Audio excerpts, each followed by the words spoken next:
Мысалға өткен жылы 124 мың, мына пирамидадан көріп тұрғанда ең астыңғысы ол 124 мың 576 оқушы ұбт тапсырған екен. Соның 79 мың 595-і ғана шекті балл жинаған, яғни 50 балдан асып, 50 балдан асқан. Қалғандардың бәрі құлақпағанды. Енді 79 мың адамның 62 мыңы грант конкурсына қатысқан екен. Қалғандар қатыспаған. Ол 62 мыңның 53 мыңы 53 мың грант бар еді, соның 44 мыңына грант берілген. Енді осы жерден қарайтын болсақ, маңызды бір нәрсе, 79 мың адамның 62 мыңы ғана грант конкурсына қатысқан. Ол не деген сөз? Ортада қанша? 17 мың адам конкурсқа қатыспаған. Не үшін? Өйткені мен шансым жоқ деп ойлайды да. Жаңа 50 алып қалдым, 55 алдым, 60 алдым, бітті, мен шансым жоқ. Жоқ, олай емес. Негізі дұрыс таңдау жасамаған, немесе бейіндік пәнін дұрыс таңдамаған, немесе жаңағы шансым жоқ екен деп тапсырмай қойған адамдар. Хотя ана жерден екінші статистикадан қарайтын болсақ, 53 мың грант бар еді, 44 мың грант иеленген, 9 мыңы игерілмей қалған, яғни 9 мың грант бос қалған, яғни жыл сайын сондай 9 мың, білмеймін, мыңдаған грант қалып қояды, а бірақ кейбір адамдар тапсырмайды. Тапсырса негіз грантқа түсетін шансы өте көп, просто тапсырмайды. Не үшін? Дұрыс тапсыру, қалай тапсыру керек екен білмегендіктен да. Осыған жақсы бір мысал айтайын, мен өзім басымнан өткен. Осы ЖО-КЗ жобасын басталмай тұрып, осының ашылуына себеп болған бір оқиға. Бір жылдары, осы 3-4 жыл бұрын, бұл Атабек деген досым бар еді. Соның қарындасы 68 балл алған екен. И грантқа түспейміз деп жаңағы отырды, әке-шешесі ренжіп, жаңағы настроениелері жоқ деген сияқты, ауылда, Түркістанда жаңағы. Сосын айтам, мен қарындасын давай көрейік, шақыр, Алматыға шақыр, біз жаңағы статистикалық мәліметтерді көрейік деймін. Ол кездерде қалай болатын еді, жаңағы статистикалық мәліметтер күнделікті күнде шығады, жаңағы университеттің алдынан қарайсың деген сияқты сондай еді да. Сосын сөйтіп бір анализ жасап тапсырарымыз дедім. Сөйтіп қарындасы келді Алматыға, біз Алматыдан документтерін тапсыратын қылдық. Сөйтіп жаңа статистикалық мәліметтерді қарап жүрдік та, кейін соңына қарай тапсырдық. Сөйтіп қарындасы жаңағы грантқа түсіп кетті. Сөйтіп мәз жаңағы. Хотя туысқандардың бәрі бітті, мынау грантқа түспейді деген сияқты, өте азалды деп сөйтіп ойлайды. Мына жердегі 79 мың адамның 62 мыңына ғана грант конкурсына қатысқан ғой. Вот қалған 17 мың адам тура жаңағы Атабектің қарындасы сияқты тапсырмай қоя салғандар да, көбісі сондай бітті деп.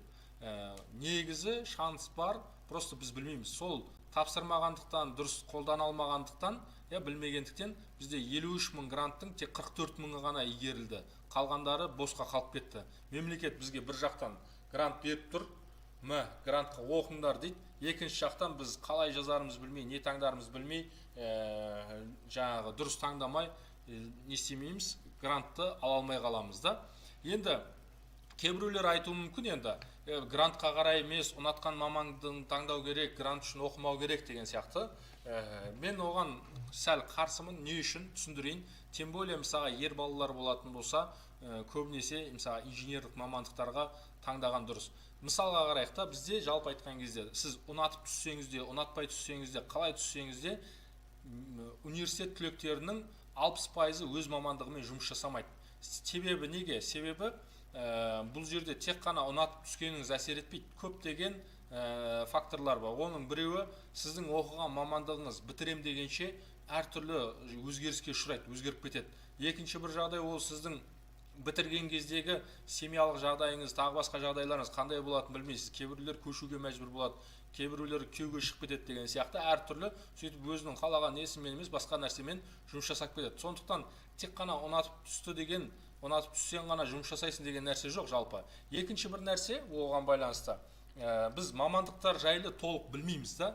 Сондықтан да таңдамай жатамыз. Негізі өте жақсы мамандықтар бар, просто білмегеніміз үшін. Мысалға айтайық, бізде мынау сияқты ғой, алдымызға көп жеміс қойып қойды. Мысалға айтайық, 97 түрлі жеміс қойды. Соның біз білетініміз ішінде 10-15 шақтысы бар да, соның қайсысын ұнайды таңда дейсің да. 10-15 шақтысын білем, бірақ қалғанын білмеймін ғой, мен қалай таңдаймын? Білмейтін нәрсемді да жеп көрмегем, искеп көрмегем, дәмін татып көрмегем деген сияқты білмеген нәрсені таңдайсың. Тура сол сияқты бізде 97 түрлі мамандықтар тобы бар. Бірақ қазір сіздерден сұрайтын болсам, қаншауын білесің дейтін болсам, кім болып істейді, қай жерде істейді сұрайтын болсам, сіздер 5-6-ауын, әрі кетсе 10-15-ін ғана білесіздер. Қалғанын білмейсіз. Білмегендіктен сіздер оны таңдамайсыздар да. Яғни мүмкін ол сіздің қабілетіңізге сәйкес келеді. Мүмкін ол сіз ұнатасыз оны да. Сол үшін мен оны мамандықтарды жалпы үшке бөлемін. Ол атақты мамандықтар, түсінбейтін мамандықтар және қате түсінетін мамандықтар деп. Атақты мамандықтар қандай? Ол біздің күнделікті көріп жүрген, мысалға айтайық, мұғалімдік, дәрігерлік, журналистика, юрист, экономист деген сияқты естіп көріп жүрген мамандықтар, ол атақты мамандықтар, көбісі соларды ғана таңдайды. Қазір біз статистиканы қарайтын болсақ, Қазақстанда ең көп таңдалатын мамандықтар ол сол білім саласы мен, мұғалімдік пен дәрігерлік. Не үшін? Өйткені біздің ауылда мұғалімдік пен дәрігерліктен басқа жұмыс жоқ деп соны ғана таңдайды. Немесе білетіні тек қана сол. Бірақ толып тұрған мамандықтар бар басқа. Мүмкін ол сізге сәйкес келуі мүмкін. Екінші бір нәрсе, кейбір мамандықтарды түсінбейміз. Кейбіреулерін қате түсінеміз. Мысалға айтайық. Мысал келтіре кетейін. Мына жерде жақсы мысал бар. Мысалға IT саласы, қазір IT программист болған, айтишник болған керемет перспективны деп ойлаймыз да, қараймыз ақпараттық технологиялар дегенге, сол IT дегенге тапсырамыз, Оның проходной 88 балл. Сосын соған жақын деген ол ақпараттық қауіпсіздік дейміз, оныкі 83 балл болған өткен жылы.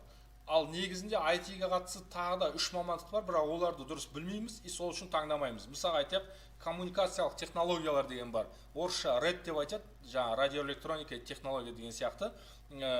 Бұл робототехника, дрондарды ұшырып, сондай жасайтын мықты IT-ге байланысты мамандық, бірақ көбісі таңдамайды, и проходной да төмен да. Математика және статистика деген бар. Қазіргі дата сайенс сол IT-ге байланысты, жаңағы банк саласында да жұмыс жасауға болады.